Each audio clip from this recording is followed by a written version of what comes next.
Speed वाचन घेणार. म्हणजे स्पीड वाचन म्हणजे काय? तुम्ही एका मिनिटामध्ये किती शब्द वापरतात, किती शब्द वाचता याचा काउंट आपण करायचं. याचं आपण किती संख्या होते एका शब्दाची किंवा ओळी किती होते हे आपण पहिल्यांदा अर्णव सुरुवात करेल आणि वेळ आपण पाहणार आहोत. वेळ किती वेळेमध्ये किती शब्द वाचतात ते नंतर आपण करूया. तर सुरुवात स्टार्ट. चिंचपूर नावाचे गाव होते. गावाजवळ ओढा होता. तिथे एक झाड होते. झाडाचे नाव होते वडे. वडे उंच उंच वाढला होता. जणू काही आभाळाला पिडला होता. आजूबाजूला खूप बरसला होता. फांदी फांदीवर पाने होती. पाने हिरवीगार होती. झाडाखाली थंडगार सावलीत बसायला फारच मजा यायची. झाडावर चिमणी, कावळा, खारुताई, मैना, राजू यायचे. किलबिल करत बोलायचे. कोण गाणे गायचे. वडेशला फळांची भाषा समजायची. तो पानांची सळसळ करून बोलायचा आणि फडफड करून रागवायचा. आता तरी 45 सेकंदामध्ये 1 2 3 4 5 6 7 ओळी वाचल्या. किती वाचल्या तरी 45 सेकंदात 7 ओळी वाचलेल्या आहेत. आता आपण बघूया पृथ्वीराज किती वाचतोय 45 सेकंदामध्ये. कर सुरुवात.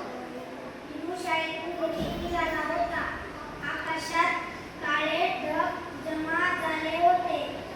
थोड्याच वेळात पावसाला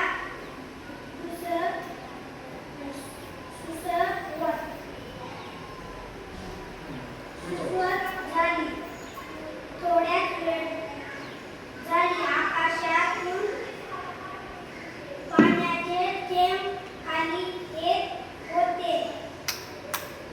दिनूला त्यांची गंमत वाढली.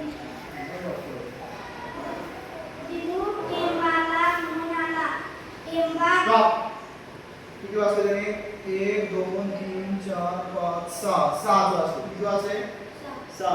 जास्त वेळ आता 45 सेकंदामध्ये त्याने फक्त 6 वाजले. आता आपण बघूया ईश्वरी किती वाजले ते. ईश्वरी तुझी वेळ होती सुरू आता. महाराष्ट्रात श्री चक्रधर संत नामदेव संत ज्ञानेश्वर संत चोखामेळा या संतांपासून सुरू झालेली संत परंपरा समाजाच्या विविध स्तरांमधून आलेल्या संतांनी पुढे चालवली. या संत मंडळींमध्ये संत गोरोबा, संत सावता, संत नरहरी, संत एकनाथ, संत शेख मोहम्मद, संत तुकाराम, संत निळोबा इत्यादी संतांचा अंतर्भाव होतो. त्याचप्रमाणे संत जनाबाई, संत सोयराबाई, संत निर्मळाबाई, संत मुक्ताबाई, संत पानोपात्रा आणि संत बहिणाबाई. 1 2 3 4 5 6 7 8 9 9 ओळी वाचल्या त्यांनी. तिच्यासाठी काय आलं सर्वांनी.